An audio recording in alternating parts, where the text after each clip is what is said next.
ചരിത്രം വീണ്ടും ആവർത്തിക്കുന്നു. ഒരു തവണ കൂടി പാകിസ്ഥാൻ വിഭജിക്കപ്പെടും എന്ന സൂചനകൾ ശക്തമാവുകയാണ്.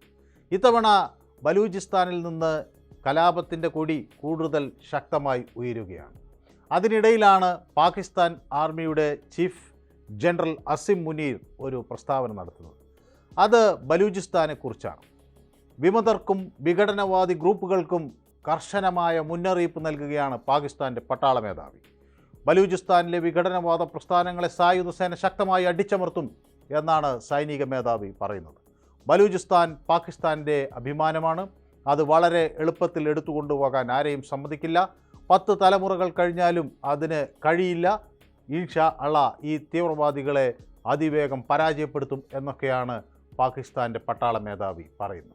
പാകിസ്ഥാൻ്റെ ഇസ്ലാമിക സത്വത്തിൻ്റെയും പരമാധികാരത്തിൻ്റെയും സംരക്ഷകരായി സായുധ സേനയെ പ്രതിഷ്ഠിക്കുകയാണ് ഇപ്പോൾ പട്ടാള മേധാവി. 1971 ഇത് തന്നെയാണ് സംഭവിച്ചത്. 1971 ജനറൽ യഹിയ ഖാൻ കിഴക്കൻ പാകിസ്ഥാൻ്റെ ആവശ്യങ്ങളെ ഇതേ രീതിയിലാണ് കണ്ടത്. ബാഹ്യ പിന്തുണയുള്ള കലാപങ്ങളായാണ് അതിനെ തള്ളിക്കളഞ്ഞത്.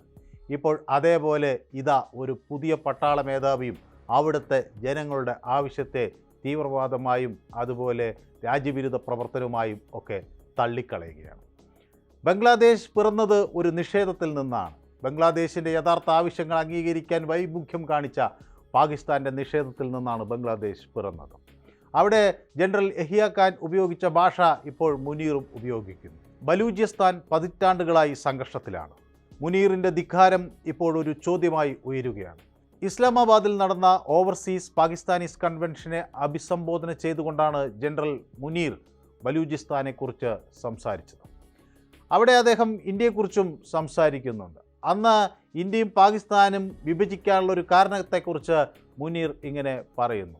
അവിടെ 2 മതങ്ങളുണ്ടായിരുന്നു. 2 മതങ്ങളും വ്യത്യസ്തമായിരുന്നു. അവരുടെ ആചാരങ്ങൾ വ്യത്യസ്തമായിരുന്നു.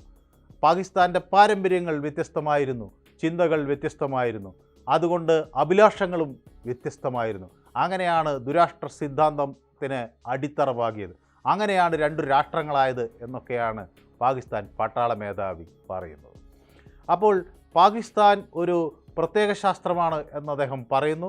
അത് ഭാവി തലമുറയ്ക്ക് കൈമാറാൻ ആഹ്വാനം ചെയ്യുന്നു. കുട്ടികൾക്ക് പാകിസ്ഥാൻ്റെ കഥ പറഞ്ഞു കൊടുക്കണം എന്നൊക്കെ പറയുകയും ചെയ്യുന്നുണ്ട്. പക്ഷേ പാകിസ്ഥാനിൽ വളരുന്ന ഒരു ദുരാഷ്ട്ര സിദ്ധാന്തത്തെക്കുറിച്ച് മുനീറിന് കൃത്യമായി മനസ്സിലായിട്ടില്ല എന്ന് വേണം കരുതാൻ. അപ്പോൾ ഈ ചർച്ചയ്ക്കിടെ കടുത്ത ഭാഷ അദ്ദേഹം ഉപയോഗിക്കുന്നു. അത് കടുത്ത വിവാദത്തിന് തിരികൊളുത്തുകയും ചെയ്യുന്നു.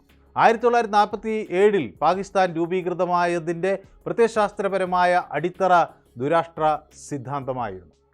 ബ്രിട്ടീഷ് ഇന്ത്യയിലെ മുസ്ലിങ്ങളും ഹിന്ദുക്കളും 2 വ്യത്യസ്ത രാഷ്ട്രങ്ങളാണ് എന്നും അവർക്ക് ഒന്നിച്ചു നിൽക്കാൻ കഴിയില്ല എന്നുമൊക്കെയായിരുന്നു പാകിസ്ഥാന് വേണ്ടി വാദിച്ചവർ അന്ന് പറഞ്ഞിരുന്നത്.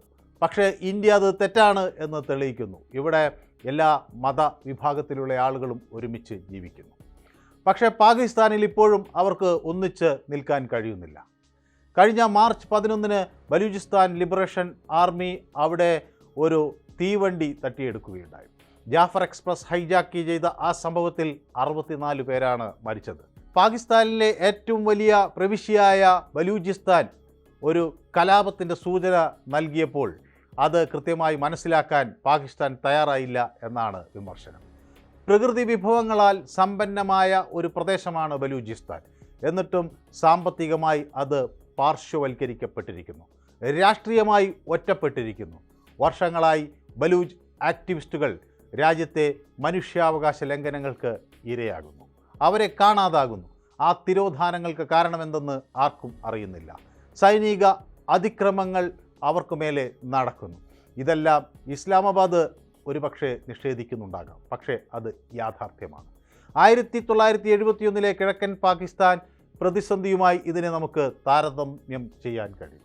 ഭയാനകമായ സമാനതകളാണ് ഉള്ളത് എന്ന് വ്യക്തമാവുകയും ചെയ്യും. പാകിസ്ഥാൻ പട്ടാള മേധാവി അസിം മുനീർ ഇപ്പോൾ ബലൂചിസ്ഥാനെക്കുറിച്ച് പറയുന്നത് അന്നത്തെ പട്ടാള മേധാവിയുടെ അതേ ഭാഷയിലാണ്.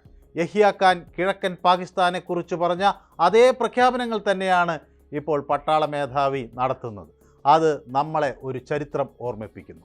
ധാക്കയിൽ നിന്നുള്ള മുറവിളികളെ അന്ന് പട്ടാളം നിരാകരിച്ചു. വിയോജിപ്പുകളെ രാജ്യദ്രോഹമായി മുദ്രകുത്തി.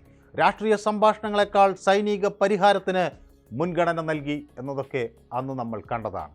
അങ്ങനെയാണ് ബംഗ്ലാദേശ് പിറക്കുന്നത്. അസിം മുനീറിൻ്റെ ഈ സമീപകാല പ്രസ്താവന ഒരു മുഖം മൂടിയാണ് പ്രദർശിപ്പിക്കുന്നത്. 1971 നിന്ന് പാകിസ്ഥാൻ ഒന്നും പഠിച്ചിട്ടില്ല എന്ന് അത് വ്യക്തമാക്കുന്നു. വ്യത്യസ്തമായ വേഷങ്ങൾ ധരിച്ച് ഒരേ തിരക്കഥയിൽ മറ്റൊരു ദുരന്തത്തിൻ്റെ അധ്യായം തുറക്കുകയാണിവിടെ പാകിസ്ഥാൻ.